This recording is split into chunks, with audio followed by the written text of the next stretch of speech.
Hindu Misia on the rise in the United Kingdom, where after the recent incidents in Leicester, there was huge ruckus in Birmingham and Smethwick. What we are saying is that the authorities, the cause for concern is the authorities, the administration, the cops seem to be leaving these rabble-rousers, these protesters unchecked. Now, after Leicester and Smethwick, where Hindu communities and temples were targeted, threats and intimidation have also been reported in the city of Birmingham.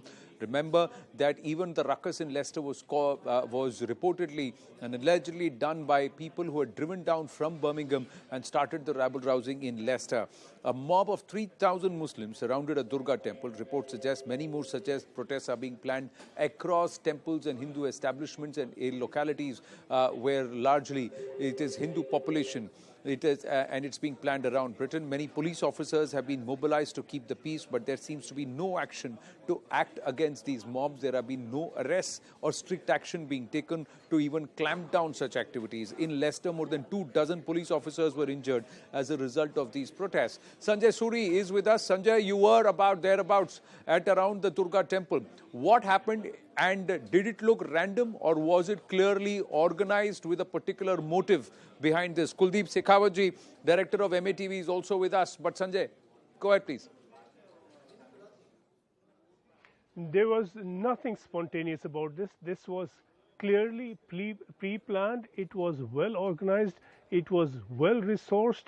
And we have several indications. And though the answer is quite obvious, who is behind this? We had a statement put out by the Pakistani High Commission in London and condemning what it said was Hindu violence. What we saw in Smethwick, what I saw in Smethwick when I was there, was absolutely the opposite. And these images have told the story for themselves. You had a huge mob of masked men wearing black clothes and covering their face with black masks who descended on this temple.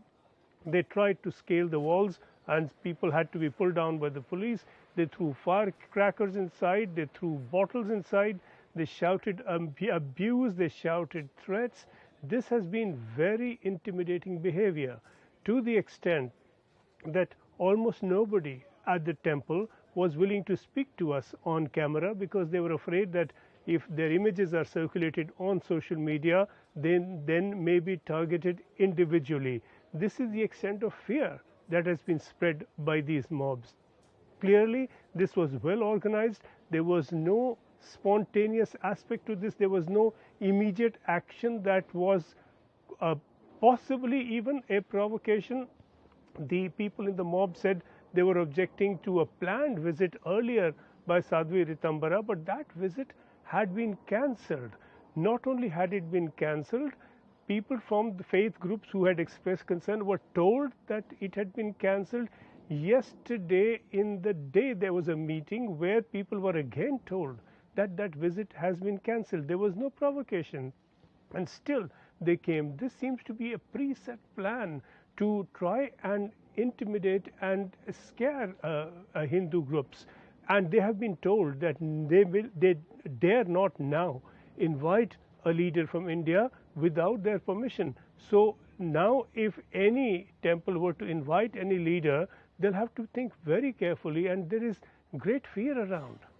No, but this is deliberately trying to intimidate. Who are these people to decide who can come there or not?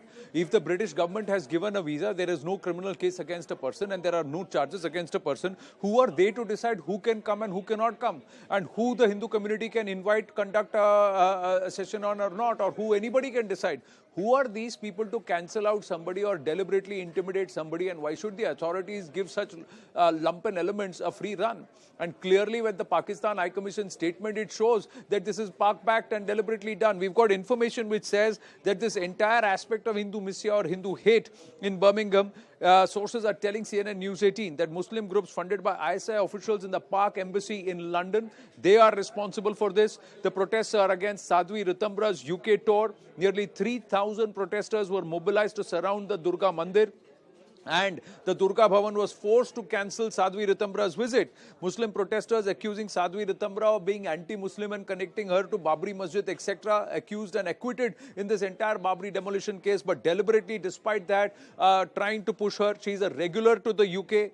and she has a valid visa. She's allowed to go there and come there on an invitation. Who are this lot to care? But more importantly, these groups have been supported by pro-Congress group in London. So there is that aspect. A man named Upasak from a pro-Congress group fed details to the Muslim groups. So there is information on that, and that a memorandum will be submitted to the UK authorities on these anti-Hindu sentiments and this rising spate of Hindu misya or Hindu hate which is on display. Kuldeep Shekhawat what information do you have? Why are the authorities treating this lot with such kid gloves? Why isn't there a hard crackdown? Why was the Durga temple allowed to be vandalized? Actually, well, one thing I must correct you. Durga Mandir was not vandalized, but yes, they were intimidated. And actually, it should not have even happened. The authorities at the temple, the members, the trustees, everybody had decided that okay, in the face of hostilities, we will not invite Sadhviji. So this was pre-decided, and then one of the senior priests of Muslim community also came on board, and he did an interview on social media saying that okay, they have withdrawn this invitation and they will not invite her. So it is the end of the story. But no, still the people from various parts of Midlands, nobody came from Birmingham itself. Various parts of Midlands turned up there. The number went up to around 3,000. Police had to come in. Police had to put in helicopters in service, and it became a ruckus. So anyway, coming back to why it all has happened, somebody from the so-called Indian community informed these people in Birmingham. Now, as you said, one Mr. Upasak, he is a Congress supporter. Well, that's okay. But it seems he got that information and he must have passed on this information to somebody in the Muslim community and they took it over. So the story is not only anti India, it is also anti BJP and anti Indians. So in all toto, the whole story has come to a situation whereby now the Indian community here is saying in very clear terms, I'll quote in Hindi, क्या हम उनसे डरते हैं? So that is what is going on at this moment of time. Today we have called a meeting of National Council of Hindu Temples. We'll write to the police commissioner, we will write to the local authorities, and we will also write to the Home Secretary. So let us see what comes out of that. And then one meeting has been decided to go and see Sohela Berman herself so that some sense can prevail on them that these kind of issues cannot be brought in UK. The UK community should not be doing something like this and this should not be allowed to happen. So let us see what comes out of it. But as of now, Leicester has gone a bit silent. No. But Birmingham yesterday was very eruptive and it carried on till 9 p.m. No, which but was see, sir, very sad. they have got no business throwing in crackers and bottles into the temple premises. That is an act of disrespect outright, and that should be punishable by law. Nobody has a business to stand on top of the walls and try and brazenly intimidate, and they should not be allowed to think they can get away with it. If the Hindu community and of course the local administration and the politicians have to wake up that these are people who have the right to practice their religion, they have got the right to liberty, they have got the right to call whoever they want to call for a session or a sermon. Nobody is somebody to tell somebody you cannot call somebody. Who are these people to go ahead and dictate terms? That's an open question that remains. First of all, this was not supposed to happen. I'm very clear about that. They have no right to interfere with the Indian religion, Hindu religion. They must practice their own religion and do whatever they want to do. So that was the worst part of the scenario, that they interfered with the temple. Right. Secondly, they forced them that they should withdraw this invitation. Whereas there was not a single poster, neither on the wall of the temple nor anywhere in the social media, that she is coming. It means somebody informed them. Right. So the mole was from the Indian side only. That I can tell you. But yes, things are moving in right direction now. We are working on a strategy that okay, let us see what should be done and how they Right. should be brought to the book, because British government is not seen to be acting as it should. They have till yesterday night they have done 47 arrests so far. One of the Out of those biggest challenges 47, is that Hindus as a religious grouping is not recognized under the British law. So that is also another challenge. So how these people are going to get, there is going to be protection. The other aspect is law and order. Did they have permission to congregate like this? Did they have permission to try and disrespect the faith of another person, a fellow UK citizen, or a person of another religion and community the way they did? And if there has not been a crackdown, then obviously there has to be a serious cognition of the same and raising of this matter. Kuldeep ji, thank you for your inputs. Sanjay, thank you for your inputs. Moving on to another big development, ladies and gentlemen, big news coming through that in just about a week's time, there have been 2 big drug hauls in just about a week. And there is a heroin crackdown, the other one is a meth crackdown, recovery of 312 kilograms of methamphetamine with heroin. Seizures were made in Lucknow and also in Noida. The value is about 1,200 crore rupees. Delhi cops arresting 2 Afghan nationals staying in India since 2016. The consignment from Afghanistan and smuggled in from Chennai. That's the first case dated the 13th of September. Then on the 20th of September, recovery of 345 kilograms of heroin, seizures from Nhava Sheva in Mumbai. The value is 1,700 crore rupees. Again, linked to this Afghan drug racket that was busted in Delhi. Consignment arrived on the 21st of June at Nhava Sheva. Heroin was coated with licorice and shipped by a Dubai-based firm. We'll have Anvit Srivastava joining us live, but I'm also going to check if we have the special CP, HGS Dhaliwal ji joining us. Mr. Dhaliwal is there with us. Anvit, stay on. I'll come to you because Mr. Dhaliwal is through with us. Let's go and ask him. Mr. Dhaliwal, first up, congratulations to you and your entire team at the Special Cell because you have perhaps been at the forefront of trying to bust this entire syndicate that's been operating. A lot of Afghan nationals. Did the meth also come from Afghanistan, originate from Afghanistan? Mr. Dhaliwal. Yes, it did. Yes, it did. So, are you surprised that not just heroin, but also meth is now being manufactured and being moved in from Afghanistan into India? So we are not really surprised because we have been continuously working on these, and since last 3-4 years there has been a bit of a discovery of plant-based ephedra.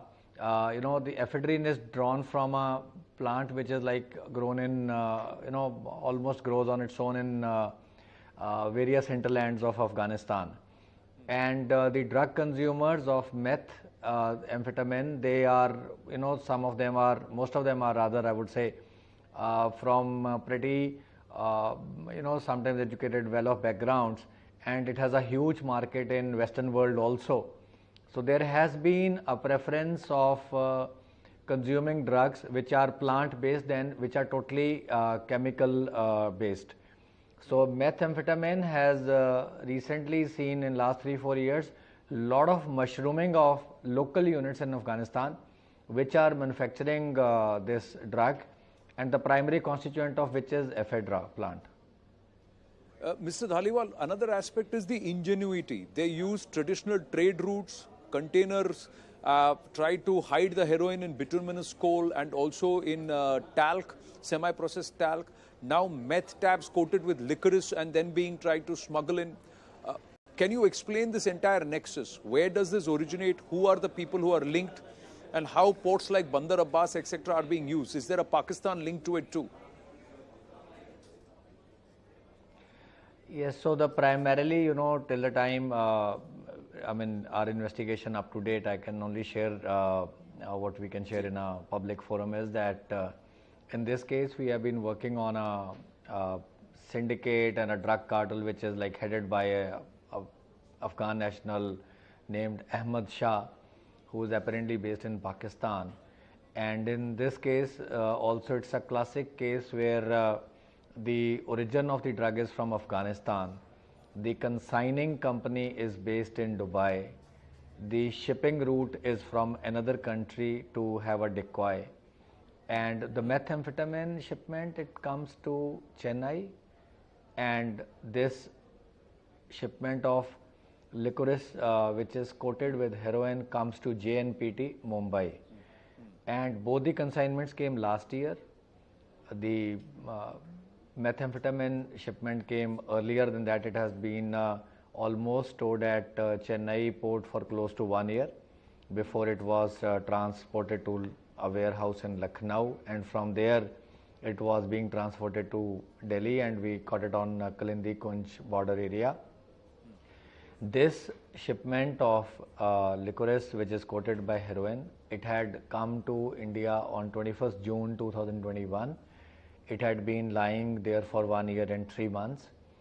Apparently, other agencies also would have done some groundwork, but since there's a huge quantities on the ports and so many commodities comes in such bulk volumes, it's not always easy unless you have very precise information and very extensive groundwork. And that is where we think our teams of special cell did wonderful groundwork, and it's a record for any unit to have such huge seizures in a span of 2 weeks of two very different drugs, but both of such high volume and value. But the quantities are also surprising. And was Delhi the hub? And who was receiving it here? Again, Afghan nationals, or are there Indians also involved? Because the amount of money is also huge. See, we have arrested 2 Afghan nationals. One is Mustafa Stanikzai, the second is Rahimullah Rahimi. Both are Afghans and both have been living in India for many years, and both have had refugee status also. And we are already working on it further to see, whatever and wherever it reaches. The market for this drug, meth and heroin, is spread across different states of the country, and it has been, we have seen continuously that it has been a target of our hostile agencies and anti-state actors for India, who have been trying to peddle in drugs, not only from the perspective of economics, but also to addicting the entire generation of youngsters who could be very vulnerable to such influences. And it is estimated that if you consume, let's say, 2 kg of heroin over a period of time, it almost cost a young person his life. So if we see the potential of, not only in value terms, the potential of life saved, then also it is quite humongous. Mundra Port, Nhava Sheva, Chennai, Kolkata. So they're using multiple ports as points of entry. But how are they able to create such legit fronts, or seemingly legit fronts, to bring in such huge consignments? That's one question. And how much of this money is actually being sent back, and how much of it is remains here for perhaps subversive activities, terror activities? See, this is now an ongoing investigation. We have had a previous instances where we have seen that money earned out of narco has been used for terror activities, and we had a case of we have been doing a lot of cases. We have had a terror financing case, and we have had some other cases where we have seen there is a fusion of these elements, and that is why we are always on the state of very heightened alert, and we try to do our best to keep Delhi safe.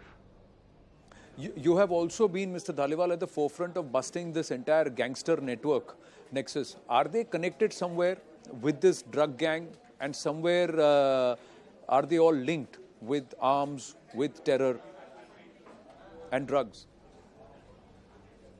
It's a lot of, there are no watertight compartments in world of crime. So at what point of time anybody who is just doing plain organized gangs or killings would do something anti-national, and somebody would do narco smuggling. It's very like very fluid. We have had so many of these drone seizures also, where we see the same drone which transports narcotics is also transporting weapons or IEDs. So they are all three different dimensions. Narco is essentially, narcotic smugglers, etc. IEDs is primarily, used by anti-national actors, and weapon supplies are sometimes also used by these organized gangs. So there is no watertight compartment. It's a very fluid and a very melting pot kind of a situation. Are you worried that what you've been able to bust or catch is perhaps just tip of the iceberg, and the quantities that are doing the rounds in India are far greater? What do you think is the biggest challenge for us? See, it's a continuous effort. Like you can never sit back and say like now you have got a 2 record seizures and it's going to be safe. We know that people who are into this trade, they would always be finding new interested allies who would try to do it for variety of reasons, whether it is money, whether it is for doing something against the interests of the country. So it's a very ongoing thing. And for us also it's like continuous effort. It's like once you catch, then the next day you start afresh again, as if you have to do it all over again all the time. My final question, do you believe there is local netas, politicians, or if you were to say business people, they are involved? Because to conduct such a huge operation cannot be 2 or 3 refugee Afghans and some of them sitting in Pakistan and Afghanistan. So, they have been consigning these quantities that you can see, 20,000 kgs of licorice also is not a small quantity. It is a whole container load. And the company which has consigned also can't be doing just this consignment. They have pushed it under garb of a lot of other activities which they have been doing. Now, whether this company knew that this commodity is going to be coated with something which is contraband or not, that is part of investigation. Of course, the people involved in this trade are not just criminals, they are also, for them it's a business of drugs. Right. Mr. Dhaliwal, I know that you are at peril to reveal more because it's a continuing investigation, but I thank you for your time and the insights that you have provided. More importantly, saying that meth is also being grown in Afghanistan because the plant from which that is Efigra, it grows quite in abundance in Afghanistan. Thank you for your time, and I look forward to speaking with you again very, very soon. Thank you, sir, and commendations to you and your team for this huge bust. Anvit is also with us. Anvit, we heard Mr. Dhaliwal, and you've been on top of the story, and we've been trying to keep our viewers informed on this entire narcotics, not just the route, the entire syndicate, but also the crackdown. These busts are huge, and they are using pan-India routes to try and bring it into our country.